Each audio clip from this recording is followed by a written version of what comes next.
Holy shit, I got a new fucking toy. Oh my god, this thing is great. And the reason I'm so happy about it right now is because I think we found Woody's Kryptonite. Woody came back. I've been doing videos with him because I'm fucking sick of him. So, no, I mean, I love the dog, but dude, come on. It's going on like 2 months, and I don't charge extra if they gotta come back. Worst, not even worse, he's just, I couldn't figure him out, you know? His leash bullshit, because he's not an aggressive dog, you know, and it's he just goes, he has like Rain Man fits on leash when he sees dogs. So tried everything, hard, soft, in between, and I was like really looking for alternatives before I went all in with like really hard old school punishment, which I just did, you know, higher level corrections, which I didn't want to do. And the thing is that he was on a prong before.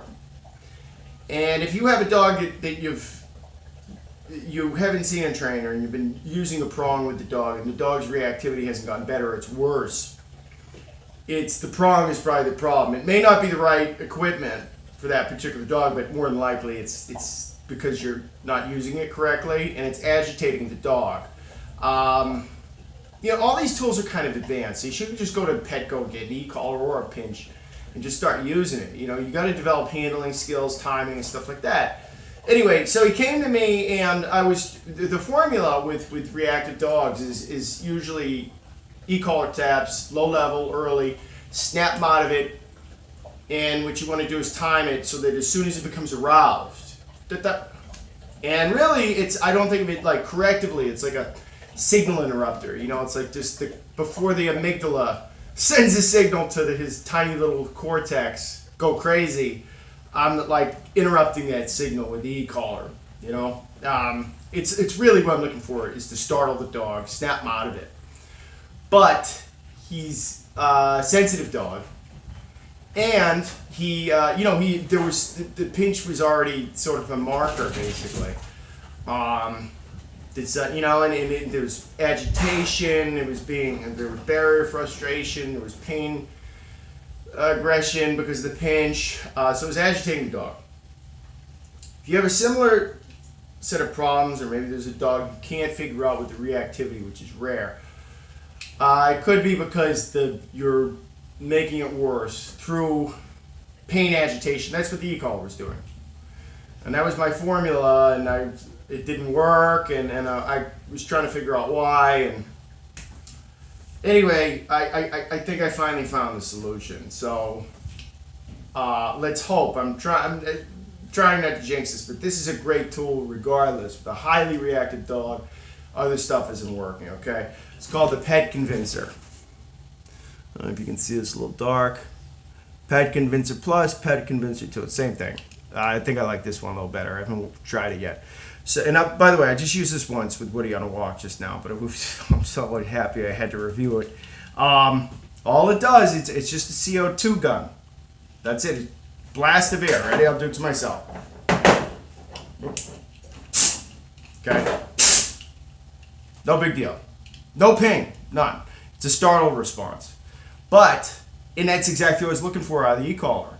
So there's no pain agitation, right? It's not agitating the dog at all, which is what the e-collar was doing, as well as the pinch, and there's no restraint, and it just snaps him out of it. So, you know, and I don't say no, I'm just go, as soon as he gets,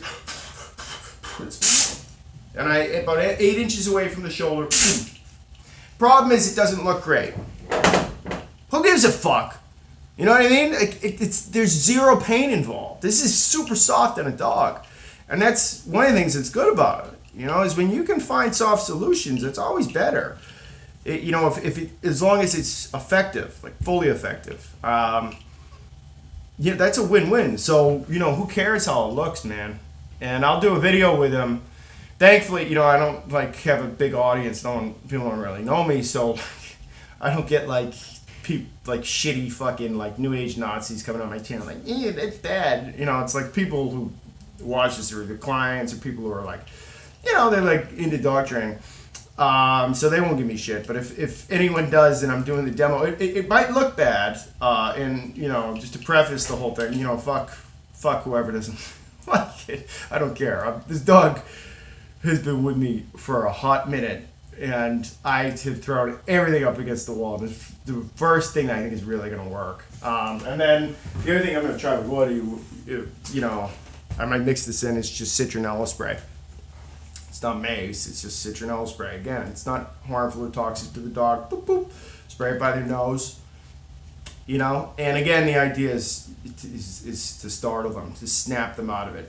He needs to develop a new set of habits, and he just needs to get just fucking jarred out of where he's at in his head right now, so then he can move forward.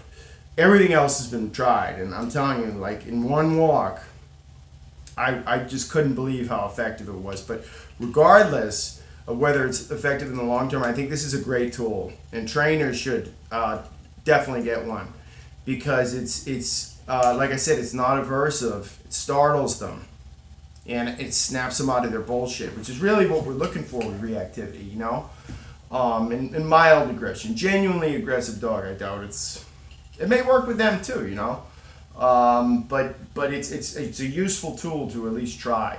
Okay, so Pet Convincer, find it on Amazon, on Learberg. Go to Amazon, fucking Learberg. Sell Amish shit. You should know better. All right, that's it. Real good product. Hopefully it works with Knucklehead. I don't want to hit the red button on him, and that's the point. This avoids that. It's not painful. Just a blast of beer. I want to do it to Dewey for fun. No, that's not nice.